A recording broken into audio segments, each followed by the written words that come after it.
Yesu Kristo nashimwe. Tugeze ku munsi w'183 dusoma Bibiliya. Uyu munsi turasoma ibice 36 tugere ku bice 40 byo mu gitabo cya Yeremiya. Reka dusome mu izina rya Yesu Kristo. Ibice 36. Yeremiya yandikisha Baruki amagambo y'ubuhanuzi bwe. Mu mwaka wa 4 wa Yehoyakimu mwene Yosiya umwami w'Ubuyuda, iri jambo ryaje kuri Yeremiya rivuye ku Uwiteka riti: enda umuzingo w'igitabo ucyandikemo amagambo yose nakubwiye nguhanisha Isiraheli na Yuda n'amahanga yose, uhereye igihe navuganye nawe ku ngoma ya Yosiya kugeza ubu. Ahari ab'inzu ya Yuda bazumva ibyago byose ngambiriye kubagirira, bibatere kugaruka, umuntu wese areka inzira ye mbi, kugira ngo mbone kubabarira igicumuro cyabo n'icyaha cyabo. Nuko Yeremiya ahamagara Baruki mwene Neriya. Baruki ahera ko yandika mu muzingo w'igitabo amagambo yose ava mu kanwa ka Yeremiya, ayo Uwiteka yari yamubwiye. Maze Yeremiya ategeka Baruki ati: ndi imbohe simbasha kujya mu nzu y'Uwiteka, nuko bari wowe ugenda usoma amagambo Uwiteka yavugiraga mu kanwa kanjye akandikwa muri uwo muzingo, uyasomere mu matwi ya rubanda uri mu nzu y'Uwiteka ku munsi wo kwiyiriza ubusa, kandi uyasomere no mu maso y'ab'i Buyuda bose bavuye mu midugudu yabo. Ahari aho kwinginga kwabo kwagera ku Uwiteka, umuntu wese akareka inzira ye mbi, kuko uburakari n'umujinya w'Uwiteka yahanuriye ubu bwoko bikomeye. Nuko Baruki mwene Neriya abigenza nk'uko umuhanuzi Yeremiya yabimutegetse byose. Asoma amagambo y'Uwiteka yanditswe mu gitabo, ayasomera mu nzu y'Uwiteka. Maze mu mwaka wa 5 wa Yehoyakimu mwene Yosiya umwami w'Ubuyuda, mu kwezi kwa 9, abantu b'i Yerusalemu bose n'abantu bose bari baje i Yerusalemu bavuye mu midugudu y'Ubuyuda biha kwiyiriza ubusa imbere y'Uwiteka. Baruki ahera ko asoma mu gitabo amagambo ya Yeremiya ari mu nzu y'Uwiteka, mu cyumba cya Gemariya mwene Shafani w'umwanditsi mu nkike yo haruguru, ku irebe ry'umuryango mushya w'inzu y'Uwiteka, ayasomera imbere ya rubanda rwose. Nuko Mikaya mwene Gemariya mwene Shafani yumvise amagambo y'Uwiteka yose yanditse mu gitabo, ahera ko aramanuka ajya mu ngoro y'umwami mu cyumba cy'umwanditsi, asanga ibikomangoma byose ariho byicaye: Elishama w'umwanditsi na Delaya mwene Shemaya na Elunatani mwene Akibori na Gemariya mwene Shafani na Sedekiya mwene Hananiya n'ibikomangoma byose. Maze Mikaya abamenyesha amagambo yose yumvise ubwo Baruki yasomaga igitabo akumvisha rubanda. Maze ibikomangoma byose bituma Yehudi mwene Netaniya mwene Sheremiya mwene Kushi kuri Baruki bati: enda umuzingo wasomeye mu matwi ya rubanda uze witabe. Nuko Baruki mwene Neriya ahera ko yenda umuzingo aritaba. Baramubwira bati: nukwicara uyadusomere twumve. Arayabasomera. Nuko bamaze kumva amagambo yose bararebana bafite ubwoba, babwira Baruki bati: nukuri tuzabwira umwami ayo magambo yose.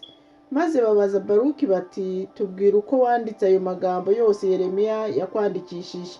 Baruki arabasubiza ati: yambwiraga ayo magambo yose ari imbere yanjye, nkayandikisha wino mu gitabo.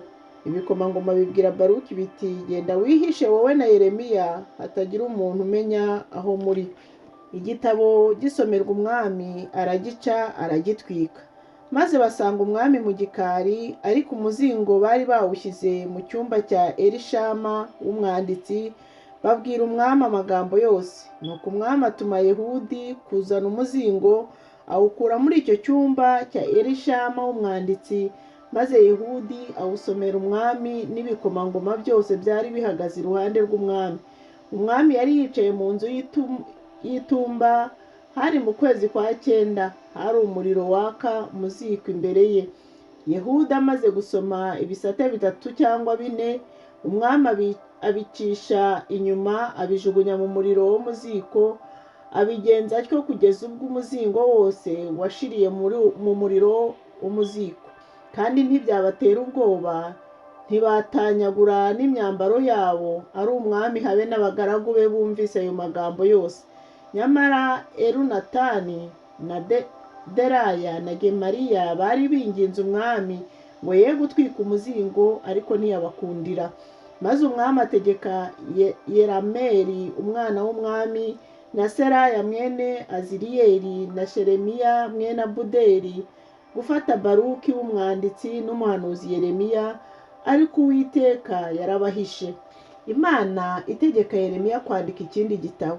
Umwami amaze gutwika umuzingo n'amagambo Baruki yari yanditse uko yavaga mu kanwa ka Yeremiya, ijambo ry'Uwiteka riza kuri Yeremiya riti, ongera wende undi muzingo uwandikemo amagambo yose yari mu muzingo wa mbere, uwo Yehoyakimu umwami w'Ubuyuda yatwitse.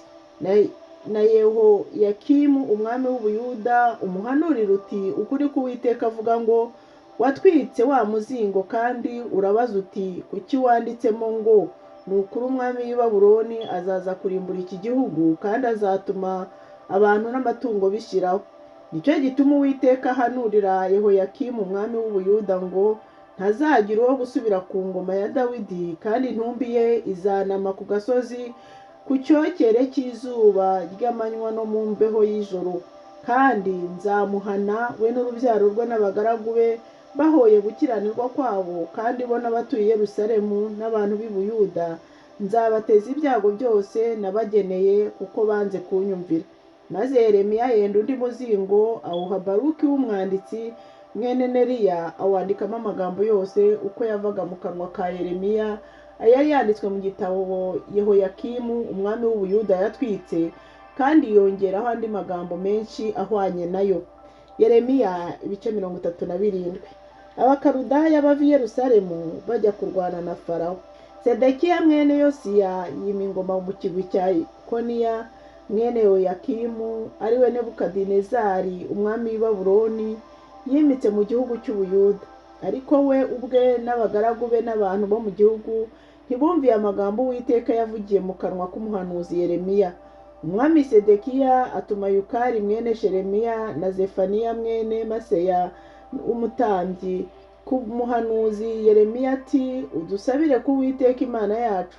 Icyo gihe Yeremiya yajyaga agenda mu bantu agataha iwe, kuko batari bamushyira mu nzu y'imbohe. Hanyuma ingabo za Farawo zihaguruka muri Egiputa ziteye, nuko abakaludaya bari bagose i Yerusalemu bumvise izo nkuru, bahera ko baragandura bava i Yerusalemu.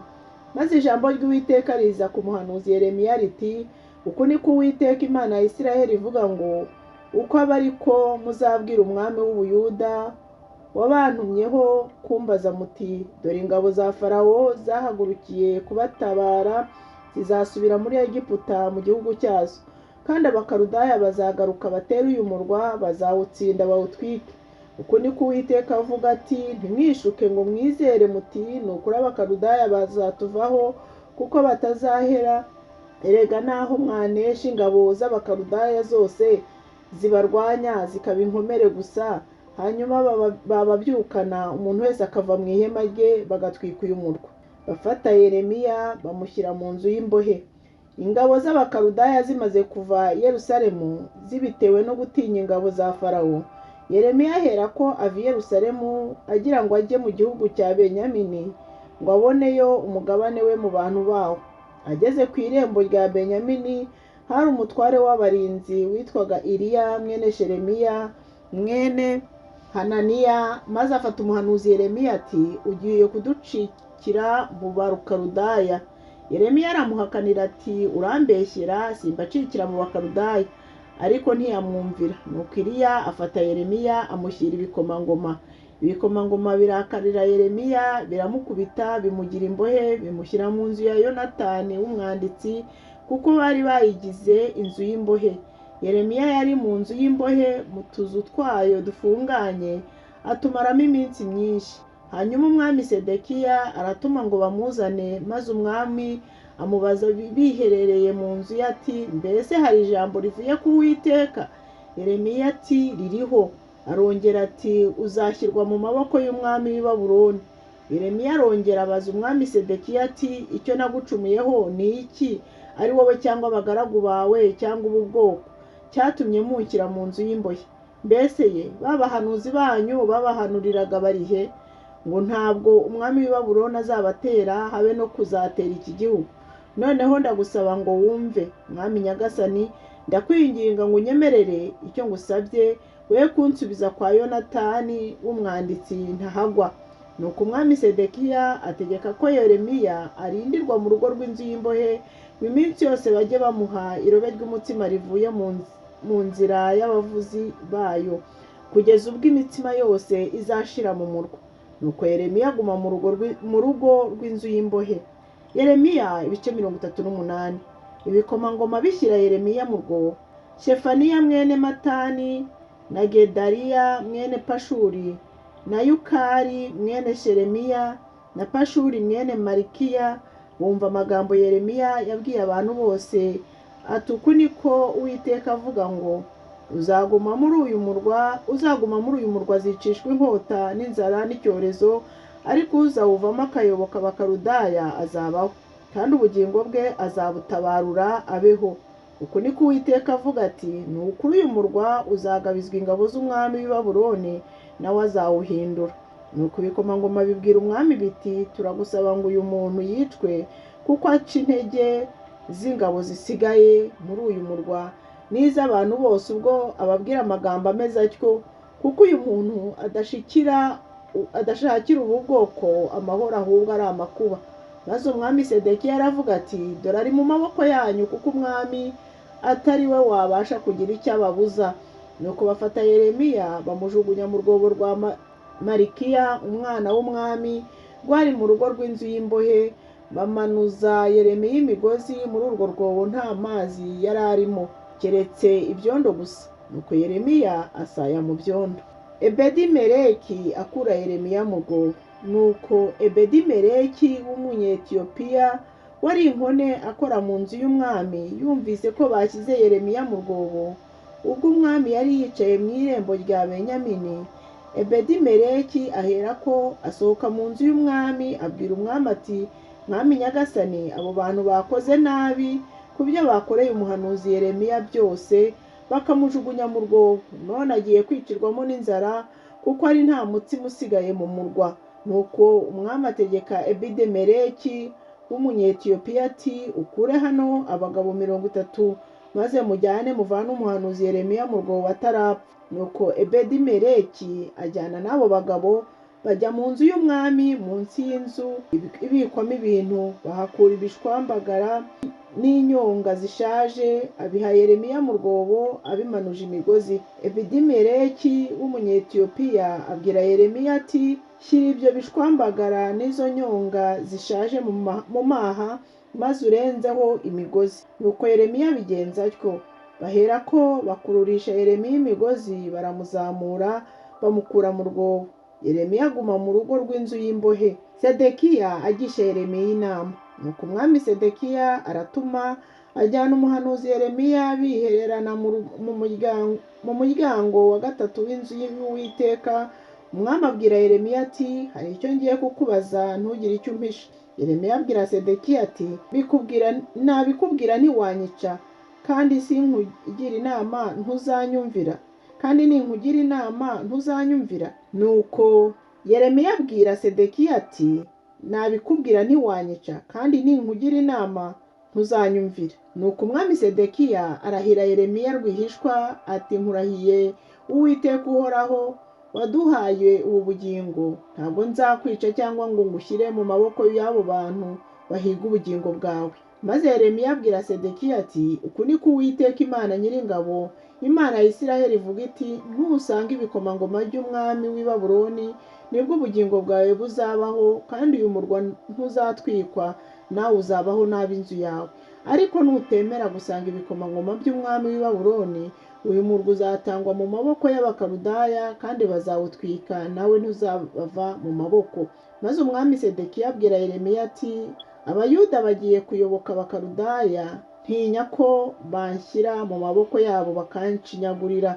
Ariko Yeremiya ati ntibazagutanga, ndakwinginze umvira ijwi ry'Uwiteka rivuga ibyo nkubwira. nibwo uzamererwa neza kandi ubugingo bwawe buzarama. Ariko niwanga kugenda, iri jambo ni ryo Uwiteka yamenyesheje ngo, dore abagore bose basigaye mu nzu y'umwami w'Ubuyuda bazashyirwa ibikomangoma by'umwami wa Babuloni, maze abo bagore bazavuga bati, inshuti zawe zaragushutse uremera, none ubwo ibirenge byawe bimaze gusaya mu byondo bisubiriye inyuma.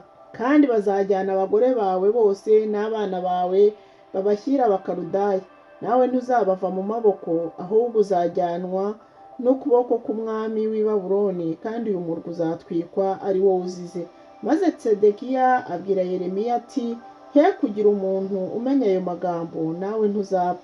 Ariko ibikomangoma nibyumva yuko naganiriye nawe, maze bikagusanga bikakubwira biti, tubwire ubu icyo wabwiye umwami, ntukiduhishe, natwe ntituzakwica, kandi utubwire icyo umwami yakubwiye.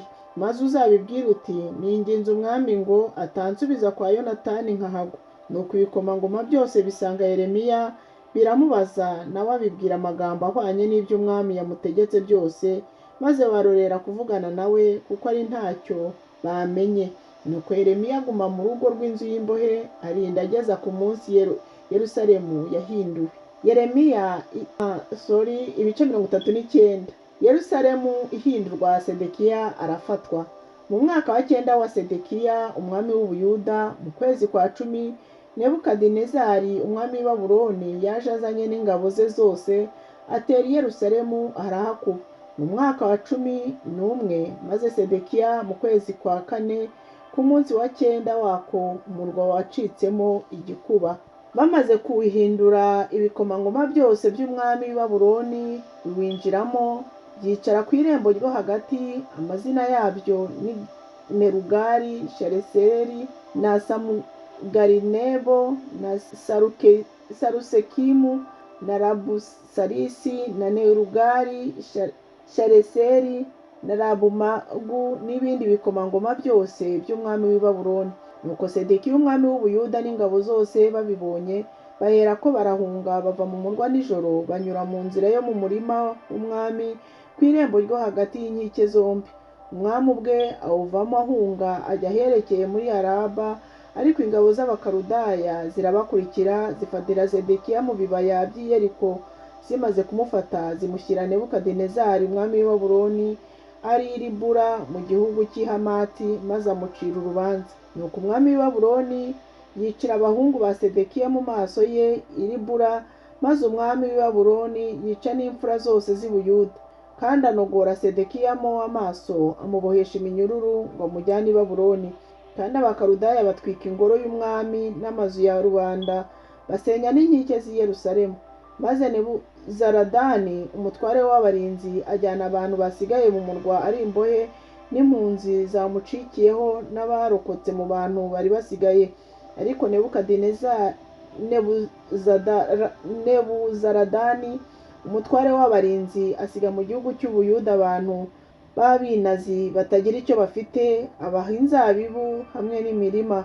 Nuko Nebukadinezari umwami w'i Babuloni ategeka Nebuzaradani umutware w'abarinzi bya Yeremiya ati, umujyane umumenye, ntugire icyo umutwara, ahubwo icyo azakubwira aba ari cyo uzamukorera.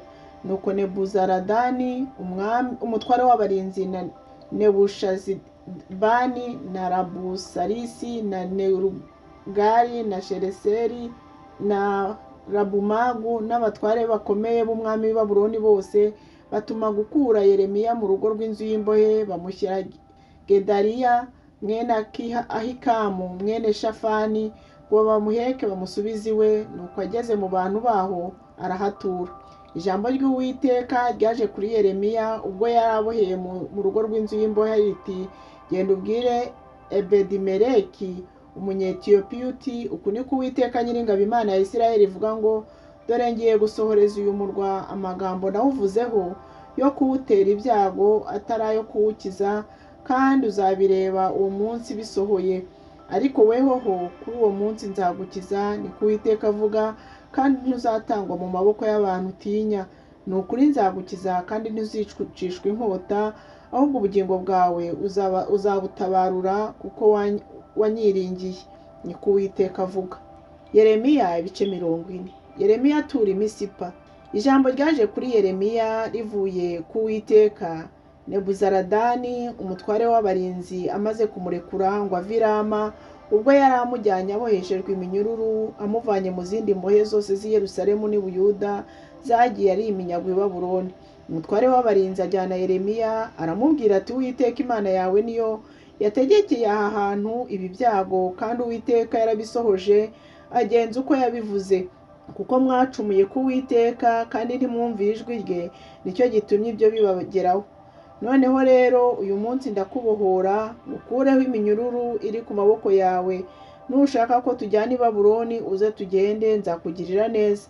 Ariko nudashaka ko tujyanayo urorere, dore igihugu cyose kiri imbere yawe, aho ubona hakubonereye aba ariho ujya. Nuko Nebuzaradani aragenda agitindiganije, aramubwira ati, noneho rero subirayo usange Gedaliya mwene Ahikamu mwene Shafani uw'umwami w'i Babuloni yagize umutegeka w'imidugudu y'Ubuyuda, ubane nawe muri rubanda, cyangwa ujye aho ubona hagutunganiye hose. Nuko umutware w'abarinzi amuha impamba n'impano, aramurekura aragenda. Maze Yeremiya asanga Gedaliya mwene Ahikamu i Misipa, kandi abana nawe muri rubanda rwari rusigaye mu gihugu. Gedaliya yegurirwa igihugu. Nuko abatware b'ingabo zari mu misozi bo ubwabo n'abantu babo bumvise yuko umwami w'i Babuloni yagize Gedaliya mwene Ahikamu umutegeka mu gihugu, akamuha abagabo n'abagore n'abana n'abatindi bo mu gihugu, abatari bajyanyweho imbohe i Babuloni, baherako basanga Gedaliya i Misipa. Amazina yabo ni aya: Ishimayeli mwene Netaniya, Yohanani na Yonatani bene Kareya, na Sheraya mwene Tanihumeti, na bene Fayi Netofa, na Yezaniya umwana w'umuntu Imaka bo n'abantu babo. Nuko Gedaliya mwene Ahikamu mwene Shafani arabarahira bo n'abantu babo ati, ntimutinye kuyoboka Abakaludaya, mube mu gihugu muyoboke umwami w'i Babuloni, kandi muzaba amahoro. Nanjye ubwanjye nzaba i Misipa, mpakirwe ku Bakaludaya bazaza kudusura. Ariko mwebweho musarure imizabibu n'amatunda n'amavuta ya elayo, mubyuzuze ibibindi byanyu, kandi mube mu midugudu yanyu mwahinduye. Nabo Abayuda bose bahoze i Mowabu no muri Benamoni no muri Edomu n'abari mu bihugu byose bumvise ko umwami w'i Babuloni yasize abarokotse i Buyuda, akabaha Gedaliya mwene Ahikamu mwene Shafani ngo abatware. Nuko Abayuda bose barahaguruka bavuye aho bari baratatanijwe hose, baza mu gihugu cy'Ubuyuda kwa Gedaliya, basarura imizabibu n'amatunda byo mu cyi byinshi cyane. Gedaliya aburirwa yanga kubyemera.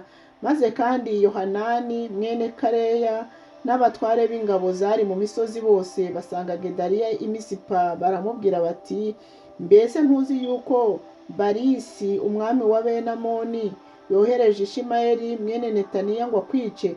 Ariko Gedaliya mwene Ahikamu ntiyabyemera. Maze Yohanani mwene Kareya abwirira Gedaliya i Misipa rwihishwa ati, ndagusaba undeke njye kwica Ishimayeli mwene Netaniya, kandi ntawe uzabimenya. Kuki yarinda kukwica byatuma Abayuda bose bagukoraniyeho batatana, n'abasigaye i Buyuda bashira? Ariko Gedaliya mwene Ahikamu abwira Yohanani mwene Kareya ati, uramenye ntuzakora ibyo, kuko umubeshyeye. Imana ibaha umugisha. Tuzakomeza ejo dutangiriye ku bice 41 by'iki gitabo cya Yeremiya. Mugire umunsi mwiza. Imana ibishimire. Ndabakunda mu izina